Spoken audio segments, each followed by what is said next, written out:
اور اپنے دشمنوں سے کس قدر آپ کا رویہ اچھا ہوتا تھا۔ میں کہتا ہوں میں قادری ہوں، لیکن میں قادری تو تب بنوں گا جب غوث پاک کے نقش قدم پہ چلوں گا۔ حضور شیخ عبد القادر جیلانی، آپ کے زمانے میں ایک گویہ ہوتا تھا، گویہ جو گایا کرتا تھا۔ حضور غوث پاک رضی اللہ تعالیٰ عنہ سے سمجھایا کرتے۔ ہمارے ہاں بھی قادری سلسلے میں آج کل نا بڑے لوگ میوزک کے قائل ہو گئے ہیں۔ حضور غوث پاک اسے پسند نہیں فرماتے تھے۔ کیونکہ میرے محبوب نے پسند نہیں فرمایا۔ میرے محبوب صلی اللہ علیہ وسلم صحابہ کہتے جہاں پہ ڈھولک کی آواز آتی سرکار کانوں میں انگلی ڈال کے وہاں سے تیزی سے چل پڑتے تھے۔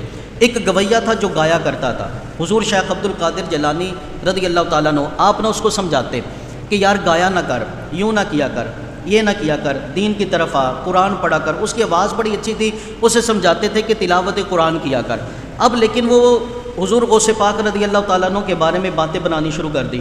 اس نے کہا بات یہ ہے کہ مولوی کی کوئی سنتا نہیں، میرے پاس مجمع لگا ہوتا ہے تو لہٰذا مولوی مجھ سے حسد کرتا ہے۔ اس طرح کی باتیں کرنی اس نے شروع کر دی۔ اب وہ گویہ تھا، خیر وقت گزرتا گیا، ایک وقت آیا کہ وہ بوڑھا ہو گیا، اس کی آواز میں وہ کشش نہیں رہی، اس کے حسن میں وہ جوانی نہیں رہی۔ اب کیا ہوا کہ لوگ اس کے گرد سے اٹھ کر جانے شروع ہو گئے، اب اس کی بات کوئی سنتا نہیں، اب کوئی اس کو پاس بٹھاتا نہیں۔ اتنے میں وہ گویے نے کیا کیا جناب، سارا زمانہ جب اسے کٹ آف ہو گیا، اب وہ جناب قبرستان میں بیٹھ گیا اور وہاں پہ بیٹھ کر رونے لگا۔ اب یہ خبر حضور غوث پاک کو پہنچی، یہ وہی بندہ کہ جو غوث پاک کے بارے میں باتیں بنایا کرتا تھا۔ اب غوث پاک رضی اللہ تعالیٰ عنہ کو بات پہنچی کہ وہی گویہ جو آپ کے خلاف باتیں کرتا تھا نا، آج اس کے حالات یہ ہیں کہ پہننے کے لیے کپڑا نہیں، کھانے کے لیے لقمہ نہیں، رہنے کے لیے چھت نہیں، لیٹنے کے لیے بستر نہیں، یہ حالات اس کے ہو گئے، قبرستان میں جا کر بیٹھا ہے۔ حضور غوث پاک رضی اللہ تعالیٰ عنہ آپ نے نا ایک تھیلی دی اشرفیوں کی، اور آپ نے اپنے مرید سے جا کہا کہ جاؤ یہ گویے کو دے دو، اور اسے جا کر یہ نہ بتانا کہ میں نے یہ تھیلی بھیجی ہے،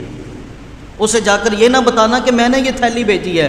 اللہ اکبر کبیرہ۔ ادھر سے غوث پاک رضی اللہ تعالیٰ عنہ نے وہ تھیلی بھیجی، ادھر سے جناب جب وہ گویے کو تھیلی ملی تو اس نے پوچھا بتا تو صحیح یہ کس نے بھیجی ہے، کس نے بھیجی ہے؟ تو مرید کہنے لگا حضور مجھے دینے کا حکم دیا گیا، بتانے کا حکم نہیں ملا، بتانے کا حکم نہیں ملا۔ تو وہ گویہ بھی رو کر کہنے لگا خدا کی قسم مجھے پتہ کس نے بھیجی ہے۔ زمانے میں ایک عبد القادر ہی ہے جو اپنوں کو بھی گلے لگاتا ہے، پرایوں کو بھی گلے لگاتا ہے۔ اب جناب وہ مرید کے ساتھ ساتھ نا وہ گویہ بھی پیچھے چلنے لگا۔ حضور غوث پاک رضی اللہ تعالیٰ عنہ کے پاس آیا۔ جب حضور غوث پاک کے پاس آیا نا تو آنکھوں سے آنسو برسنے لگے اور کہنے لگا حضور غوث پاک سے کہ حضور میں نے تو آپ کو اتنا پریشان کیا، میں نے آپ کے بارے میں باتیں بنائی، لیکن آپ نے میرے ساتھ یہ سلوک کیا۔ حضور غوث پاک رضی اللہ تعالیٰ عنہ کہنے لگے ہمیں معافی کا حکم دیا گیا ہے، ہمیں دلوں کی صفائی کا حکم دیا گیا ہے۔ اگر ہم اپنا دل نہیں صاف کر سکتے تو تیرا دل کیسے صاف کریں گے؟ ہمارے دل میں تیرے بارے میں کوئی بات نہیں۔ وہ گویہ وہیں پہ گرا، توبہ کی اور جناب والا حضور غوث پاک کا پکا سچا مرید بن گیا۔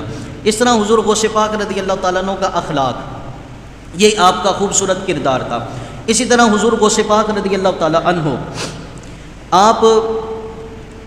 آپ کے پاس ایک دفعہ بادشاہ آپ کے پاس آیا۔ یہ یاد رکھے کچھ پیر ہمارے آستانے ایسے گزرے ہیں کہ جن کی صحبت سے فیض یاب بادشاہ ہوا کرتے تھے، بعض ایسے آستانے کہ جہاں پہ بادشاہ خود مرید ہوا کرتے تھے۔ جب صلاح الدین ایوبی کے دور میں مسجد اقصیٰ پر حملہ ہوا، اس کو قبضہ کیا گیا، مقبوضہ ہو گئی، تو صلاح الدین ایوبی جو تھا اس نے جہاد کا علم بلند کیا۔ اللہ کرے ہمارے اس دور میں بھی ایسے پیر آ جائیں۔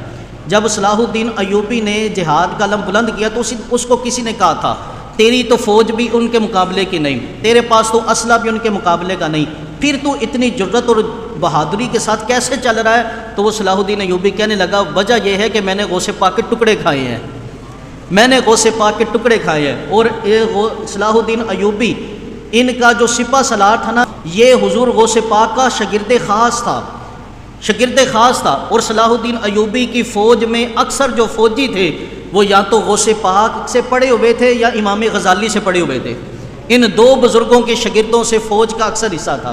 تو خیر حضور غوث پاک رضی اللہ تعالیٰ عنہ کے پاس ایک دن بادشاہ آ گیا، آپ نے نا سیب کاٹ کے اس کو دیے۔ جب سیب کاٹ کے دیے نا تو بادشاہ نے سیب اٹھایا اور جب اس کو کھانے لگا تو وہ سیب کڑوا تھا۔ حضور غوث پاک سے کہنے لگا حضور یہ سیب تو کڑوا ہے۔ حضور غوث پاک رضی اللہ تعالیٰ عنہ نے اپنی طرف سے وہ سیب کے حصے کو اٹھایا اور فرمایا اس کو کھا۔ جب وہ کھایا تو کہنے لگا یہ میٹھا ہے۔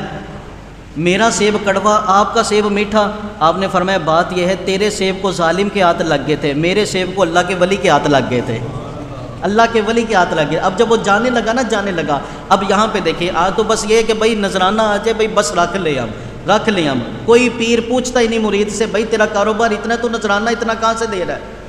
کبھی پیر صاحب پوچھتے ہی نہیں مرید سے کہ بھائی کمائے کہاں سے ہیں جو نذرانہ مجھے دے رہے ہو.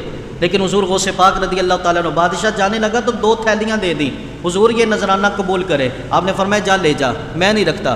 کہا حضور لے لیں.